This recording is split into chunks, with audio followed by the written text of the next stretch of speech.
in the game, cause see the boxing voice. Welcome back, gang, for the first time and hopefully many more to come. Don't forget to subscribe to the YouTube channel and click on the notifications right here, this little bell, so you can get those emails every time we go live. Peace. ThaBoxingvoice.com here with head of Matchroom Eddie Hearn. Eddie, British Beef, yes, Coley, Chamberlain. How important is this fight for these fighters at this stage of their career? And very unusual that you see two great prospects go at it so early in their career. But you know, we're in a sport driven by fans, and we have to make the fights that fans want, and this is what they want, and they're going to see it unfold February the 3rd. Like Eubank and Saunders and DeGale and Groves, there was obviously a loser in each of them fights. Do you feel that whoever, it doesn't really matter? It doesn't matter, and that's, you know, you can be in these fights. The winner can go on and be a star. The loser can come back. It's too early to worry about, you know, ending careers and all that kind of stuff. But I feel like the timing's right. The fighters want it. The trainers want it. The managers of these guys want it. So let's give the fans what they want. Let's kick off 2018 with a big grudge match and a fight that's been, like I said, made by the fans. And you know, that's something we have to do in 2018, is to listen to the fans and deliver the fights they want. Obviously, with the Hey Bellew news that happened, the fight would have been last week.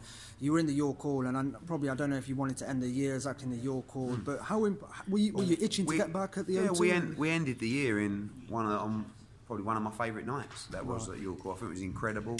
I live for boxing. It doesn't matter if it's at York or at the O2. Of course, I want to put on the biggest events possible, but we also have to get our fighters out and develop them properly. This is at the O2. It's a huge venue. We won't sell it out, but it's going to do big numbers. And you know, with AJ here today, great turnout. Everyone's excited about this fight, and you know, I think it's going to do good numbers on February the 3rd. Are we seeing a glimpse in the future? Maybe Anthony Joshua taking on a promoter's role. I hope so. I mean, I'd love him involved in our events. He doesn't want to be a promoter. He doesn't want to traipse all over the country. Trust me, it's not as glamorous as it looks. But I asked him to be involved with this event because he brings great attention to the event. He manages Lawrence Okoli as well. He loves this fight. He's a fight fan. And it's a massive coup having him involved in the event. And I bring AJ into the business in many different ways that people don't know about. And he's a huge asset. He's a very intelligent man. And I hope in the future that he will be more involved with our shows. Were you quite disappointed he didn't win on the Sports Personality of the Year? No, not really. I mean, look, it's a different kind of audience. You know, you've got some great athletes in there, and we're just starting out. You know, there's plenty of sports personalities to win. I fancied we'd get in the top 3, but it was a bit of a surprise. But when you look at the votes, it's very small numbers. And speaking of AJ, there's a rumour, obviously, his contract's up with Showtime. Have you had any news from HBO, maybe? He's got another fight planned with Showtime, and you know, they've been very good to us. You know, Showtime invested in Anthony Joshua at a time where others talked about it but didn't put the money up. So they always get first crack. The US isn't a huge market for us at the moment in terms of our revenue distribution, but still, it's important to us. So, you know, we'll make sure that we speak to Stephen Espinosa and Showtime to plan the future with them. And you know, I think, like I said, we've got no plans to be running off to other networks and stuff like that. And you know, we want to be with someone that's going to work with us, give us the loyalty, give us a plan of action as well. And I think Showtime have done a great job.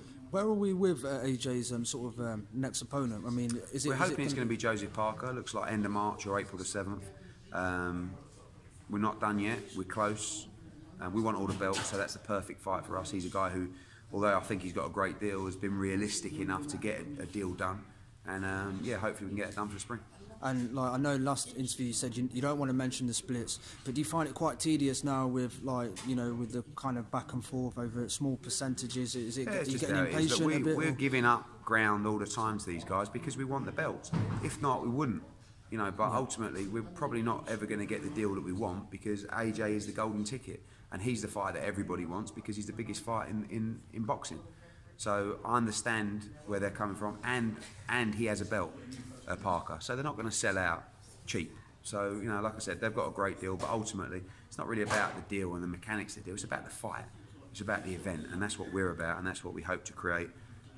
An event in March or April between two undefeated, big punching heavyweight world champions. And if as it goes as planned, AJ takes that belt, who's next in the summit? Is it a Deontay Wilder showcase? Yeah, does possibly, that fight need to he's got to get realistic. Yeah. You know, it doesn't need to marinate. We can make it now, but yeah, you know, he's a guy who's, in terms of earnings, he's like not even on the same page. Yet Absolutely. wants the same split. So he don't really want the fight. Otherwise, he'd come to the table with a realistic number. So we have to deal with the reality fights that can be made right now. That's Joseph Parker. Let's get that over the line. Let's win another belt. If you were the promoter of Deontay, how would you make this guy a star? What would you do if he came to your door tomorrow? You know, making someone a star is not something you pick up when he's won a world heavyweight champion. It's built from the ground. It's built from the debut.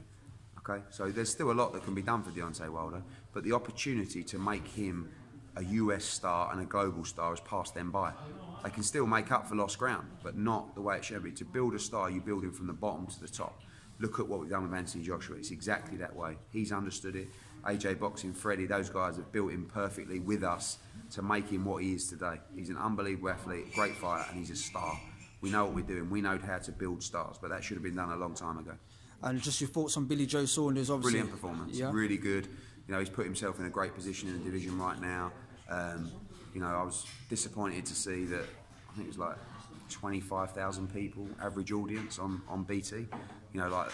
Was it 4 in the morning though? Yeah, but it doesn't matter. Still tiny enough to see that performance. I mean, you know, that was a brilliant performance, and I'm really pleased for him and Dominic. And what about a potential Danny Jacobs fight? Because I'm not sure how that works. I mean, we'd like the fight, but I'm not sure. Frank couldn't afford to bring him to the UK.